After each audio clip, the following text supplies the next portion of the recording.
പഹൽഗാം ഭീകരാക്രമണത്തിന് പിന്നാലെ ഇന്ത്യയും പാകിസ്ഥാനും തമ്മിലുള്ള സംഘർഷം രൂക്ഷമായി തുടരുന്നു. ആക്രമണത്തിൻ്റെ വക്കിലാണ് ഇരു രാജ്യങ്ങളും. കടുത്ത നടപടികളുമായി ഇന്ത്യ മുന്നോട്ട് പോകുന്നു.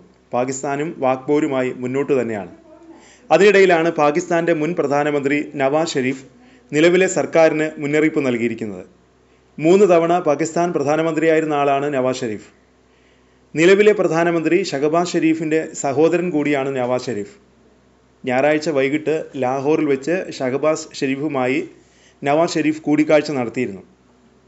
ഇന്ത്യക്കെതിരെ കടുത്ത നീക്കങ്ങൾക്ക് മുതിരരുതെന്ന് സഹോദരനെ നവാസ് ഷെരീഫ് ഉപദേശിച്ചതായാണ് റിപ്പോർട്ട്. പ്രശ്നം പരിഹരിക്കാൻ എല്ലാ നയതന്ത്ര മാർഗങ്ങളും പ്രയോഗിക്കണമെന്നും നവാസ് ഷെരീഫ് നിർദ്ദേശം നൽകി. പാകിസ്ഥാൻ ദേശീയ സുരക്ഷാ സമിതി യോഗത്തിന് ശേഷം സ്വീകരിച്ച നടപടികൾ കൂടിക്കാഴ്ചയിൽ ഷഹബാസ് നവാസ് ഷെരീഫിനെ ധരിപ്പിച്ചു. സിന്ധു നദീജല കരാർ റദ്ദാക്കാൻ ഇന്ത്യ ഏകപക്ഷീയമായെടുത്ത തീരുമാനം മേഖലയിൽ യുദ്ധഭീഷണി ഉണ്ടാക്കുന്നതാണെന്നും ഷഹബാസ് നവാസ് ഷെരീഫിനോട് പറഞ്ഞതായും റിപ്പോർട്ടിൽ പറയുന്നു. പാക് അധികൃതരെ ഉദ്ധരിച്ച് വാർത്താ ഏജൻസിയായ IANS ആണ് ഇക്കാര്യം റിപ്പോർട്ട് ചെയ്തത്. ഇന്ത്യക്കെതിരെ കടുത്ത നീക്കങ്ങൾ അരുതെന്ന് നവാസ് ഷെരീഫ് സഹോദരനോട് പറഞ്ഞതായാണ് റിപ്പോർട്ടുകൾ. നയതന്ത്ര മാർഗത്തിലൂടെ ഇന്ത്യയുമായുള്ള മെച്ചപ്പെട്ട ബന്ധം വീണ്ടെടുക്കണമെന്നും നവാസ് പറഞ്ഞതായി റിപ്പോർട്ടിൽ പറയുന്നു. അതിനിടെ ഇന്ത്യയിൽ നിന്ന് തിരിച്ചടി ഉണ്ടാകുമെന്ന് തുറന്നു പറഞ്ഞിരിക്കുകയാണ് പാകിസ്ഥാൻ പ്രതിരോധ മന്ത്രി ഖ്വാജ മുഹമ്മദ് ആസിഫ്. ഇന്ത്യയിൽ നിന്ന് സൈനികാക്രമണം ഉടൻ ഉണ്ടാകും എന്നാണ് റോയിറ്റേഴ്സിന് നൽകിയ അഭിമുഖത്തിൽ പാകിസ്ഥാൻ പ്രതിരോധ മന്ത്രി പറഞ്ഞത്. ഇന്ത്യയിൽ നിന്ന് ആക്രമണമുണ്ടാകാൻ സാധ്യതയുണ്ട്. ഇക്കാര്യം പാകിസ്ഥാൻ സൈന്യം സർക്കാരിനെ അറിയിച്ചിട്ടുണ്ട്.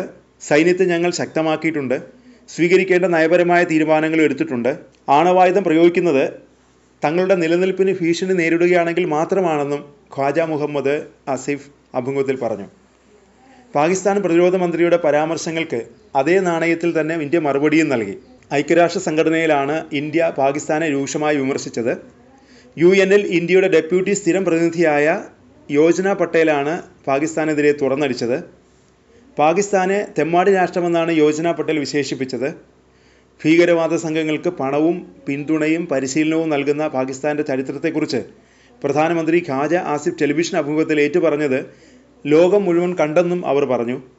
പ്രതിരോധ മന്ത്രിയുടെ ഈ ഏറ്റുപറച്ചിൽ അതിശയിപ്പിക്കുന്നതല്ല. ലോകത്ത് ഭീകരവാദത്തിന് ഇന്ധനം പകരുന്ന ഒരു തെമ്മാടി രാഷ്ട്രമാണ് പാകിസ്ഥാൻ. ഈ അഭിമുഖത്തിലൂടെ അത് പുറത്തു വരികയാണെന്നും യോജന പട്ടേൽ തുറന്നടിച്ചു. പഹൽഗാം ആക്രമണത്തിന് പിന്നാലെ ഇന്ത്യക്ക് നൽകിയ പിന്തുണയ്ക്കും ഐക്യദാർഢ്യത്തിനും രാജ്യാന്തര സമൂഹത്തിന് യോജന പട്ടേൽ നന്ദി അറിയിച്ചു. 2008 മുംബൈ ഭീകരാക്രമണത്തിന് ശേഷം സാധാരണ മനുഷ്യർ ഏറ്റവും കൂടുതൽ കൊല്ലപ്പെട്ട ഭീകരാക്രമണമാണ് പഹൽഗാമിൽ നടന്നത്.